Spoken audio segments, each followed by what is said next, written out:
সমস্ত ইবাদতের মার্কাজ হচ্ছে এই তাকওয়া, অর্থাৎ যারা মুত্তাকি তারাই সমস্ত ইবাদতগুলো করে থাকেন। সমস্ত যে কাজ কারবারগুলো করেন তার কাজ কারবারের মেন ভূমিকা রাখে এই তাকওয়া বা আল্লাহর ভয়। তাকওয়াটা অবশ্যই মানুষের জন্য জরুরি প্রয়োজন। তাহলে তাকওয়াটা পাওয়া যাবে কোথায়? তাকওয়া তো যখন এত শক্তিশালী বিষয়, তাহলে তো কোথা থেকে পেতে হবে আমাদেরকে? এই তাকওয়াটা কোথায় পাবো আমরা? এই তাকওয়াকে পাওয়ার জন্য আল্লাহ একটা বিধান দিলেন, সিয়াম সাধনা।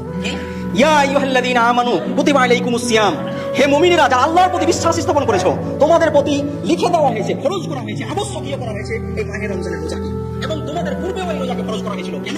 লাআল্লাকুম তাত্তাকুন, যাতে করে তোমরা তাকওয়া বা আল্লাহ ভীতি তোমরা অর্জন করতে পারো। এই রমজানের রোজা অতিবাহিত হতে থাকবে, আর আমাদের তাকওয়াটা আমাকে নিয়ে যাবে কোথায়? ওয়ালিতুকমিলুল ইদ্দাতা ওয়ালিতুকাব্বিরুল্লাহ আলা মা হাদাকুম ওয়া লাআল্লাকুম তাশকুরুন। সমস্ত এই দিনগুলো 30 দিন বা 29 দিনের রোজা রাখার মানে হচ্ছে, এটা পূর্ণ যখন হচ্ছে তখন আমি কি করব? আল্লাহর দেওয়া বিধানকে আমার জীবনে বিজয়ী করব। ওয়ালিতুকাব্বিরুল্লাহ, আমি সর্ব জায়গায় আল্লাহু আকবার বলবো। দেখার ব্যাপারে আল্লাহর বিধান মানবো, শোনার ব্যাপারে আল্লাহ